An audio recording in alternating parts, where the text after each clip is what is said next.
¿Qué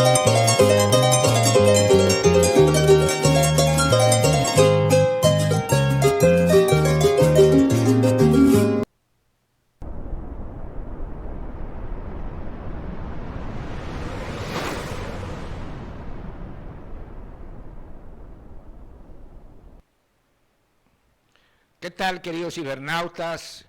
Ya estamos aquí en GeoExo. Estamos transmitiendo desde Quetzalcóatl TV aquí en Coatzacoalcos, Estado de Veracruz, República de México, para la red de redes. Saludo con el afecto de siempre a Carlos Morales, quien preside este proyecto de Sananda, y a nuestro productor, también con mucho afecto, Pepe Arana.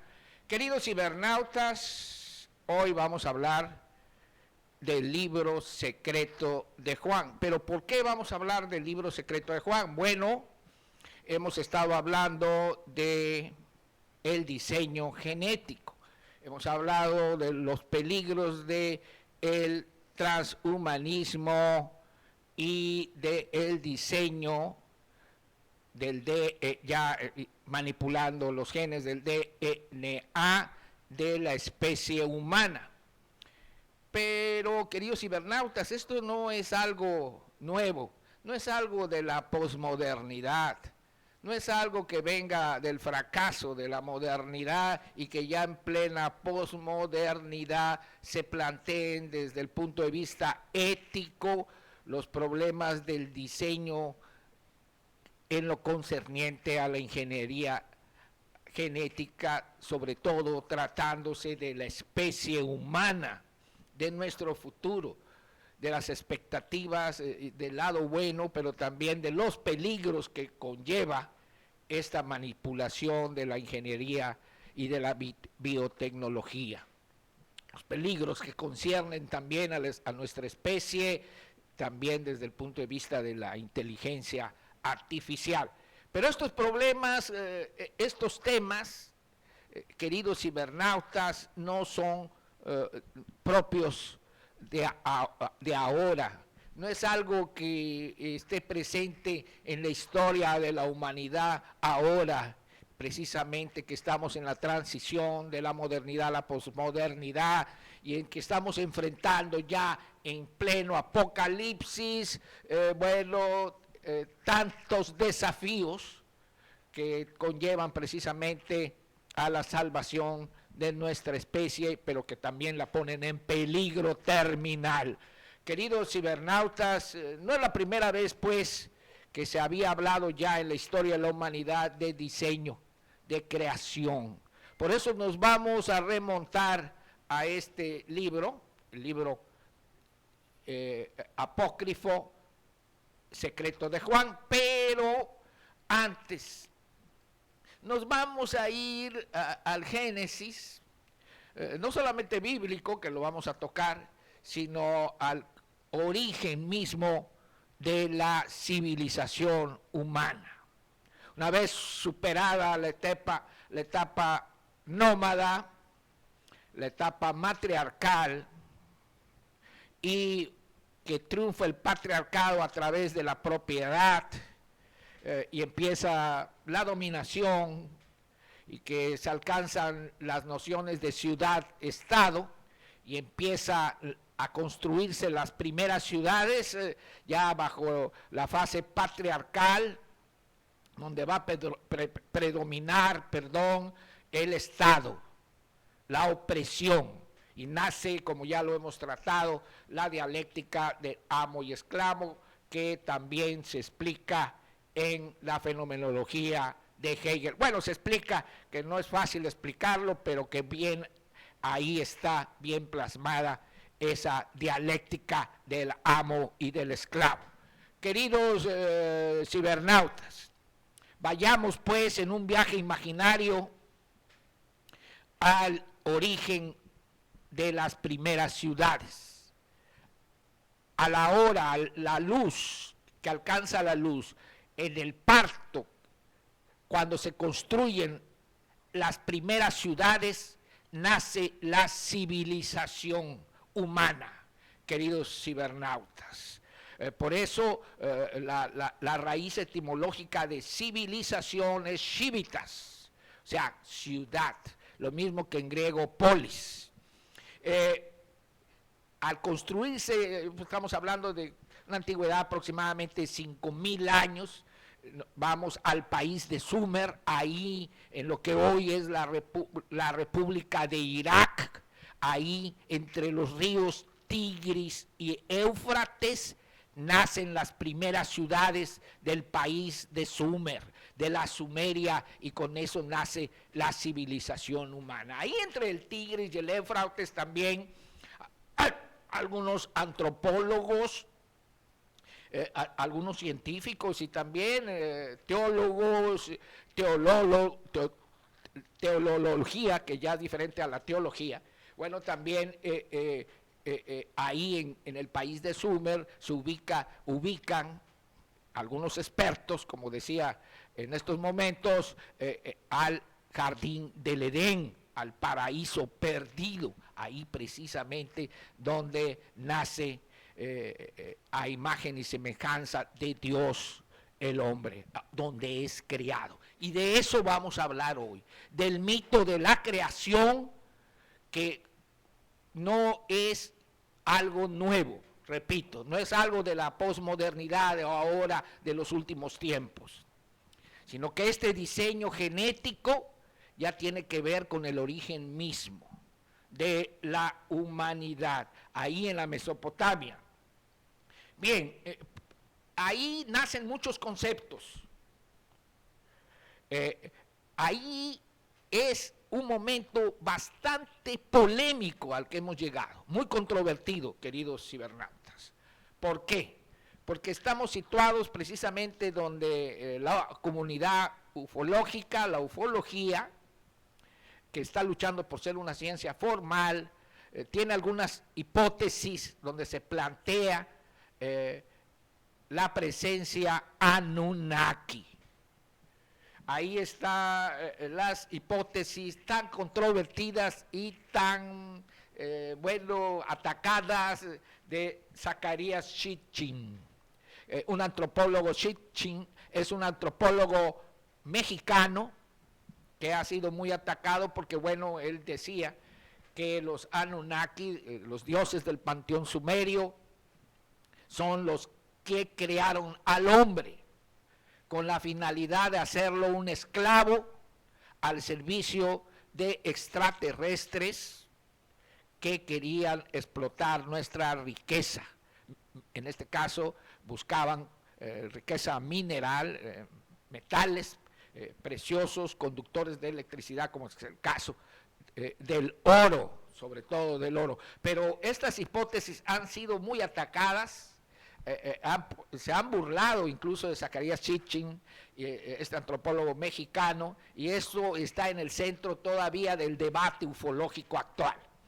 Pero es que ahí, en las tablillas del país de Sumer, se habla del mito de la creación, y se habla de algunos mitos o de algunos, digamos, categorías metafísicas,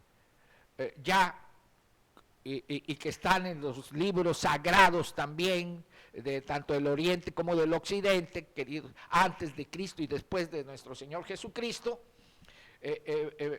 pues están en el centro del debate también, pero se habla, por ejemplo, en el caso concreto de la Trinidad, del principio trinitario, que es precisamente el que forman los dioses del panteón sumerio, que son Enlil, Anu en acadio y Enki, que son los creadores. El caso es que el país de Sumer, queridos cibernautas, tuvo grandes aportaciones. Una de ellas es la escritura, ni más ni menos.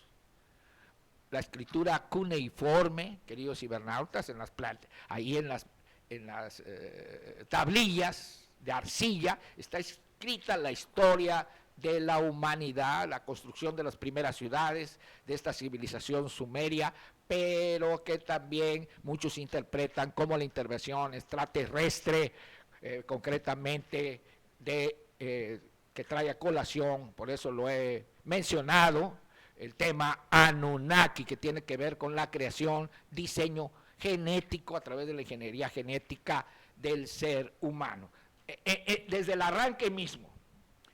También ahí se bifurca, también se enlaza otro apócrifo, que es el libro de Enoch. Ahí también se rescatan algunas cosas que luego vamos a hablar, porque el libro de Enoch merece un tema aparte. De hecho, hoy vamos a tratar tan solo una parte del libro secreto de Juan. Pero seguimos con esta introducción. Entonces, en el libro de Enoch se habla de los Nefilim, de gigantes, de cómo ángeles copulan con mujeres y crean así, nacen así híbridos, vamos a llamarlo, que son seres humanos. Pero también ahí aparece otra categoría más, que es la del diluvio, de entrada desde el país de Sumer, y luego se habla muy bien de este tema ya en la civilización babilónica. Recordemos que Sumeria, los babilonios y también los cananeos son una triada también de pueblos que están sumamente conectados en lo cultural y también en lo genético. Queridos cibernautas, entonces ya estamos hablando de Babilonia, y bueno, también en el país de Sumer hay aportaciones muy importantes, hay inventos como la rueda, imagínense ustedes nada más. Empieza también la numerología, de hecho la escritura empieza a contar como cuestiones de comercio.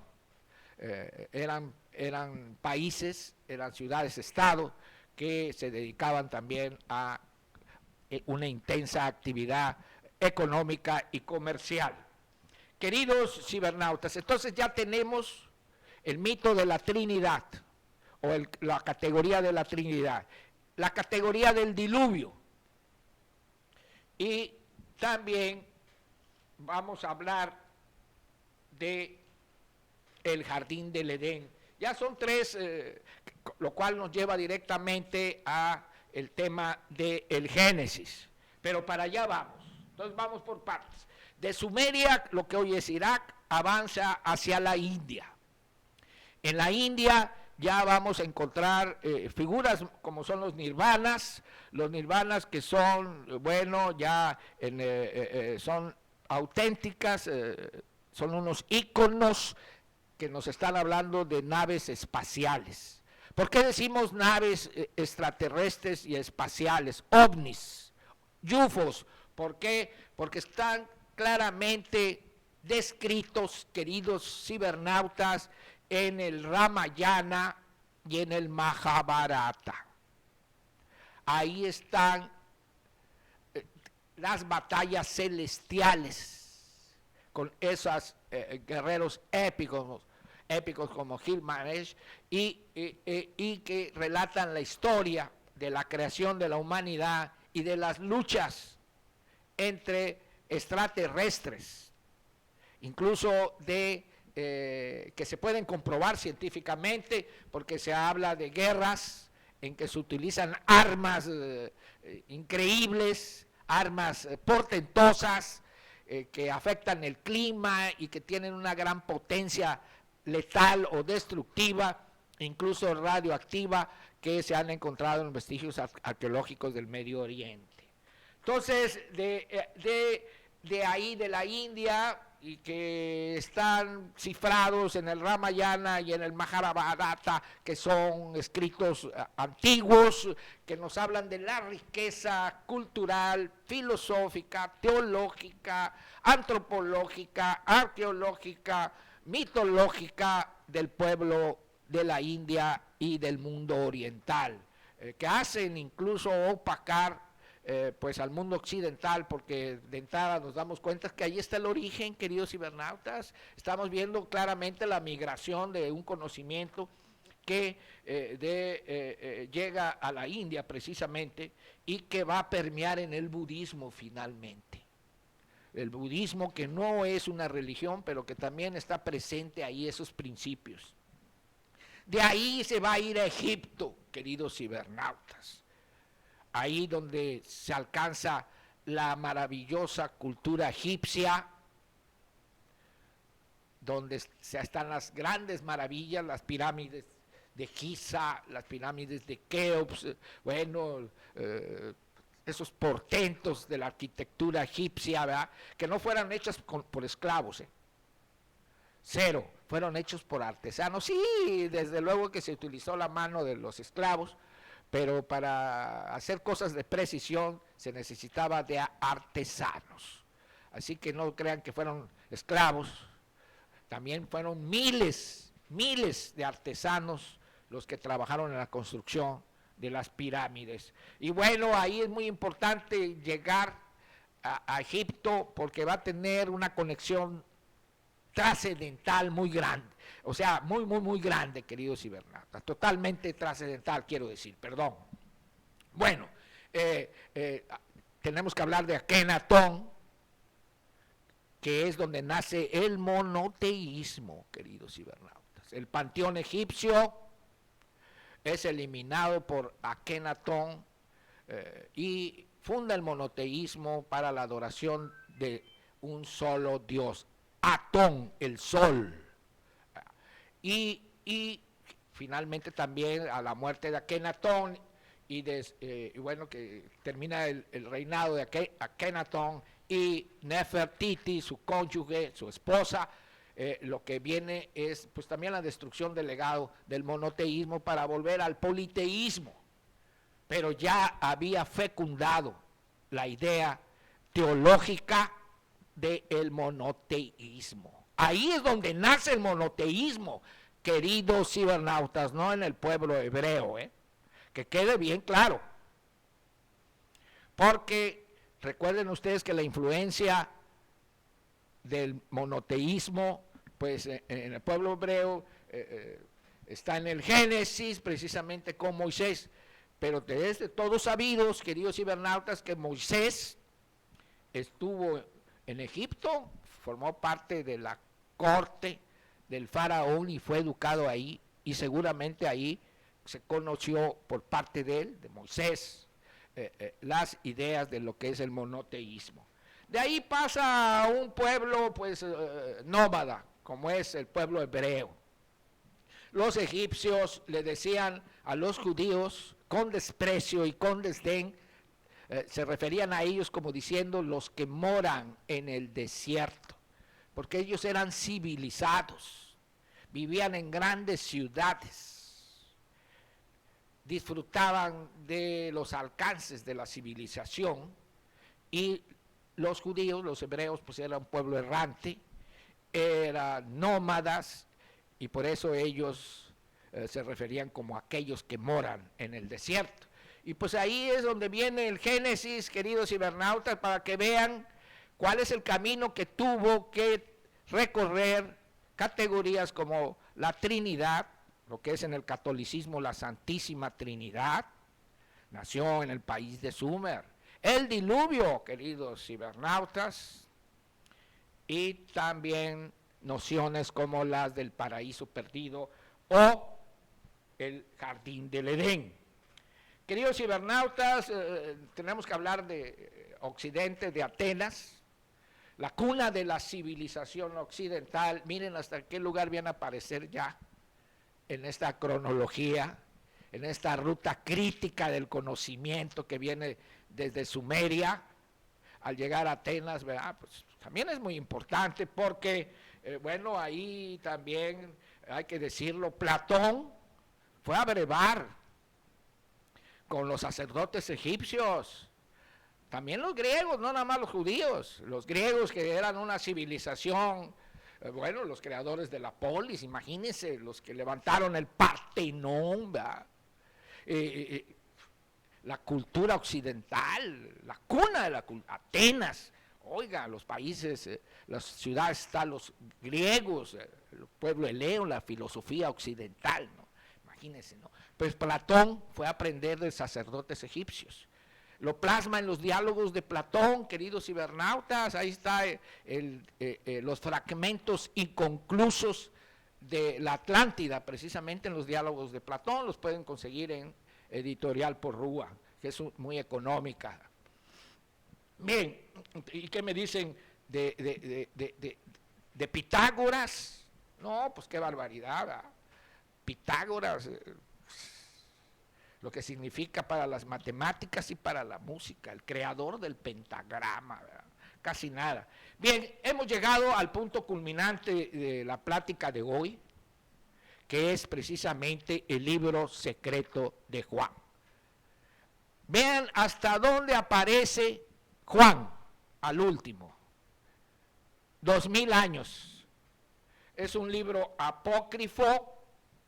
Voy a leer algunas cosas importantes. Nada más vamos a ver 3 capítulos.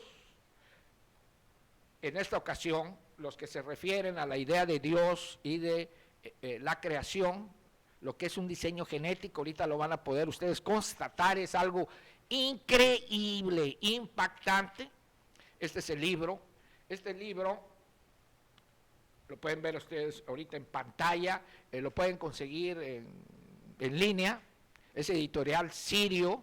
Yo lo compré a través de Porrúa. Aquí fui a la plaza, a la librería, y ahí, ¿cómo se llama? Lo encargué y me lo trajeron. Bueno, es un libro español, una edición editorial Sirio. Bien, voy a leer, porque es muy importante y trascendental esto, como decía. Dice, es una introducción rápidamente. Formando también parte de los documentos descubiertos en Nag Hammadi, el libro secreto de Juan es una obra muy importante del gnosticismo mitológico, en forma de una revelación dada por Cristo resucitado a Juan, el hijo de Zebedeo. El libro secreto de Juan nos ofrece una descripción asombrosamente clara de la creación, la caída y la salvación de la humanidad.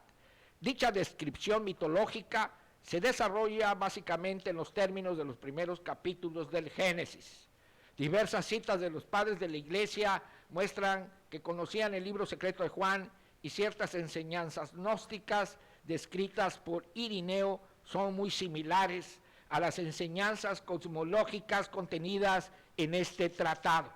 Aunque aparentemente Irineo no tuvo acceso al libro secreto de Juan en su forma actual, sin duda las principales enseñanzas contenidas en él existían mucho antes del año 185, fecha de la obra de Irineo sobre las herejías. Su relevancia entre las comunidades gnósticas es innegable, pues existen indicios de que todavía en el siglo VIII el libro secreto de Juan era usado, escuchen esto último, en algunas comunidades de Mesopotamia. Pues claro que sí, ahí es donde está la explicación a la ruta que ha seguido la episteme, el conocimiento, desde que se crearon las primeras ciudades en Sumeria.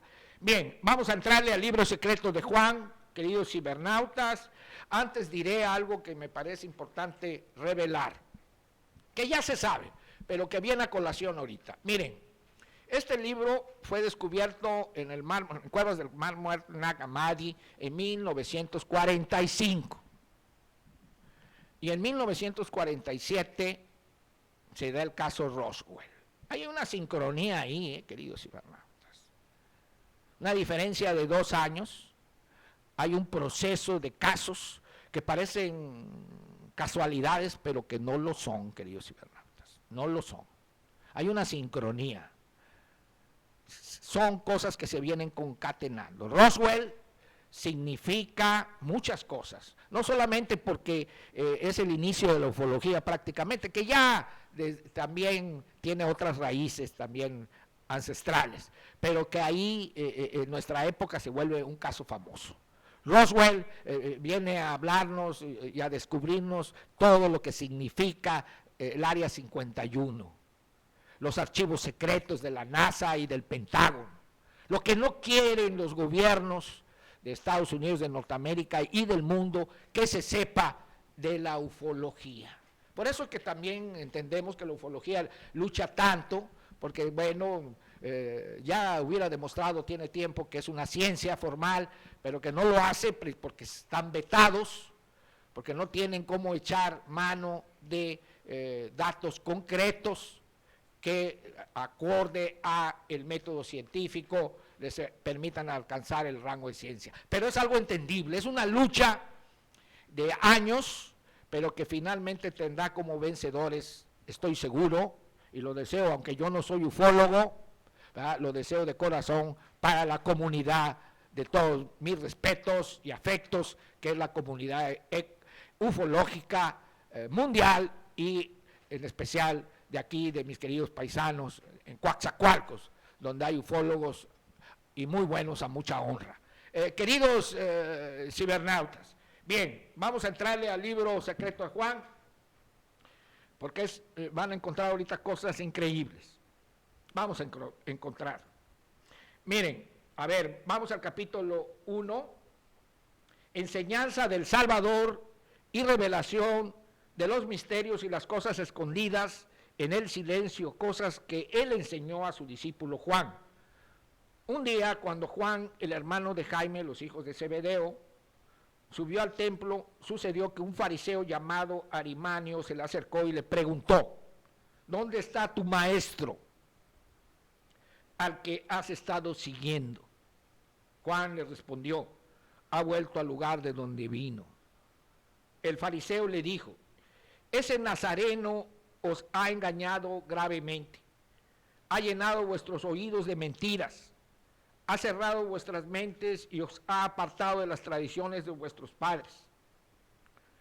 Cuando yo, Juan, oí estos comentarios, me alejé del templo en busca de un lugar solitario. Estaba muy triste y me interrogué para mis adentros: ¿cómo fue elegido el Salvador? ¿Por qué fue enviado al mundo por su Padre? ¿Quién es su Padre, el que le envió?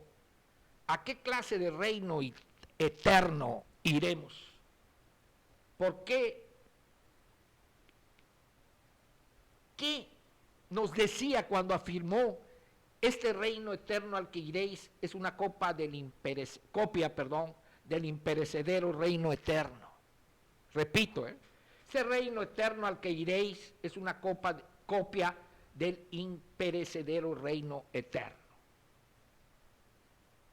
Queridos cibernautas, voy a leer hasta aquí para pasar a lo que nos interesa del tema de hoy. Seguiremos leyendo sobre esto, pero voy a ir mejor al capítulo 2 para entrar al tema. Ahorita de entrada estamos viendo la animadversión que había en contra de nuestro Señor Jesucristo y de sus discípulos. Eso es lo que se está plasmando. Y es cuando viene precisamente la aparición de nuestro Señor Jesucristo. Pero ahorita, para términos de lo que estamos hablando, nos vamos al capítulo 2. Ya volveremos en otra ocasión sobre esta parte, pero no nos daría tiempo honradamente para tratar las cosas. Así que me voy a la velocidad de la luz a lo que nos trajo el tema de hoy. Dice, esto es muy importante, queridos cibernautas. Capítulo 2. Cuando le pregunté si podría comprender esto, él me dijo: el uno es un soberano que no tiene nada sobre él. Es Dios y Padre de todos. Esta es la idea central de lo que es nuestro Padre Celestial. Escuchen, por favor. Es Dios y Padre de todos. El uno invisible que está sobre todo, que es imperecedero, que es luz pura que ningún ojo puede ver. Es el Espíritu invisible. Uno no debería considerarlo un Dios. Repito, uno no debería considerarlo un Dios o igual que un Dios, pues es más grande que un Dios, porque no tiene nada sobre él, ningún señor sobre él. No existe dentro de nada que sea inferior a él, ya que todo existe únicamente dentro de él. Es eterno toda vez que no necesita nada, porque es absolutamente completo. Nunca ha carecido de nada para ser completo, sino que siempre ha sido absolutamente completo en la luz. Es innombrable, toda vez que no hay nada ante Él que le dé nombre. Es luz inconmensurable, pura, santa, brillante, es inexpresable y es perfecto en su inmortalidad. No es grande ni pequeño. No es que sea realmente más grande, sino que como es en sí mismo, no es una parte de los mundos o del tiempo. Porque cualquier cosa que es parte de un mundo fue producida una vez por otra cosa. No le fue asignado tiempo toda vez que no recibe nada de nadie. Eso sería un préstamo. El que existe primero no necesita nada de uno que es posterior. Al contrario, el posterior alza la vista hacia el primero, que es luz. Porque el perfecto es majestuoso, es puro e inconmensurablemente grande. Es el mundo que da un mundo, la vida que da vida, el bendito que da bienaventuranza, el conocimiento que da conocimiento, el bueno que da bondad, la misericordia que da misericordia y redención, la gracia que da gracia. No es que sea realmente así, sino que da luz inconmensurable e incomprensible. ¿Qué debo decirlo sobre él? Su reino eterno es imperecedero, es tranquilo, es silencioso, está en reposo y está ante todo. Es la cabeza de todos los mundos y lo sostiene por medio de su bondad. Sin embargo, no sabríamos, no comprenderíamos lo que es inconmensurable, de no ser por uno que ha venido del Padre y que nos ha dicho estas cosas. Bueno, queridos cibernautas, bueno, pues ahí está claramente lo que es la idea de nuestro Padre Celestial, mucho muy superior a un Dios. Bueno, y nuestro Señor Jesucristo, ahí lo que se quiere decir, bueno, miren, yo cuando leí a Lacan, el seminario de Lacan, llegué a un punto culminante donde decía Dios es el otro, y sí, es lo que dice Jesús. Lo que hagas por el otro, lo haces por mí. De esto hablaremos más adelante. Ahí donde se reúnen dos en mi nombre, uno u otro, otros en mi nombre, ahí estoy yo. Lo que hagas por el más humilde, lo haces por mí. Ahí está la otredad, que es el principio, como diría Romano Guardini, de la nueva cultura del hombre nuevo, servir. Por eso decíamos en el programa anterior que el prototipo del hombre nuevo ya comenzó. Bien, vamos a finalizar con esto, que nos va a dar la idea de la creación, queridos cibernautas. Hoy nos alargamos un poquito, pero es el capítulo 9, es algo increíble también. Escuchen, por favor. Capítulo 9. Jaldabaoth les dijo a las autoridades que estaban con él: venid, creemos un ser humano a imagen de Dios y con semejanza a nosotros mismos, para que esta imagen humana nos dé luz. Crearon con sus poderes y copiaron los rasgos que habían aparecido. Cada uno de las autoridades aportó un rasgo psíquico correspondiente a la figura de la imagen que habían visto. Crearon un ser como la primera humanidad. Fíjense, el primer ángel, está hablando de ángeles, empezó creando la cabeza. Eterapo Abrón creó la cabeza, Menigestroe creó el cerebro, Asterecme el ojo derecho, Jerumons la oreja derecha. Voy a nombrar porque son muchos. Akiorim la nariz, Adaban el cuello, Chaman las vértebras, Advitrium la palma derecha, Astropus el pecho derecho, Gesole el estómago, Agremauna el corazón, Vano los pulmones, Sostrapal el hígado, Roeror los tendones, Seren los músculos de la pierna derecha, Achiel la rodilla derecha. Los ángeles nombrados sobre todas estas partes del cuerpo psíquico son Artort, Armas, Calila, Yabel, Sabaoth, Caín, Abel. 7 ángeles gobernaban sobre todo ello: Miguel, Uriel, Asmenedas, Safasatoel, Asmarodian, Chipram y Amiorps. Los 4 fuentes de los demonios que están en el cuerpo entero se denominan calor, frío, humedad, sequedad, y la madre de todas ellas es la materia. Los 4 demonios principales son Efemenfi, el del placer; Yoko, el del deseo; Nefentofi, el del dolor; y Blamen, el del miedo. La madre de todos ellos es la sensación. De estos 4 demonios han venido pasiones como la congoja, los celos, la envidia, el dolor, los conflictos, los apuros, la dureza de corazón, la ansiedad, la pena, y así sucesivamente. Del placer viene mucho mal, la vanidad y cosas parecidas. Del deseo viene la ira, la cólera, la amargura, la lujuria intensa, la codicia y cosas parecidas. Del miedo viene el terror, el servilismo, la angustia y la vergüenza. Todas estas pasiones se parecen a lo que es valioso, además de a lo que es malo. Anaro, la cabeza del alma material, comprende su verdadera naturaleza, pues ella mora en la sensación. Este es el número de ángeles. En total se cuentan 365. Todos ellos trabajaron juntos hasta que completaron cada uno de los miembros del cuerpo psíquico y material. Hay otros ángeles sobre las pasiones restantes y no he hablado de ellos. Si queréis saber de ellos, dice el libro, así lo dice textual. La información se registra en el libro de Zoroastro. Queridos cibernautas, ahí está la creación misma por ángeles. Cerremos por un instante nuestros ojos, imaginemos un laboratorio. En él están estos ángeles o genetistas creando cada uno su propia encomienda. Hoy, queridos cibernautas, hemos cerrado un círculo,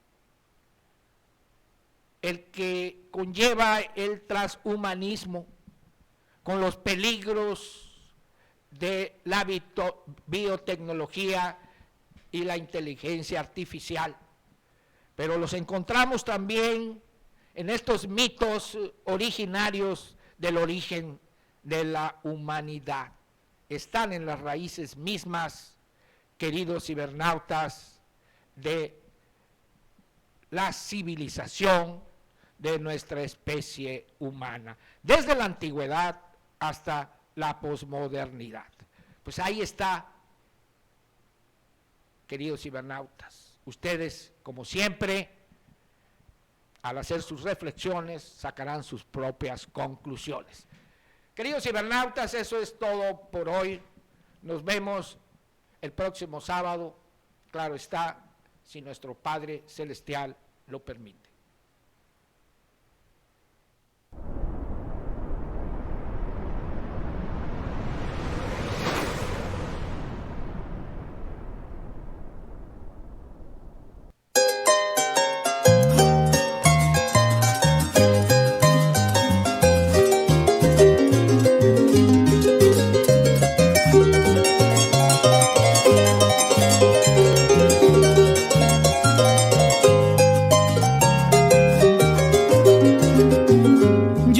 Jarocho del sur, en Coatzacoalcos nací, en Coatzacoalcos nací. Yo soy jarocho del sur y nunca me voy de aquí. Donde vi la primer luz, Coatzacoalcos, Veracruz. Eres todo para mí, yo soy jarocho del sur.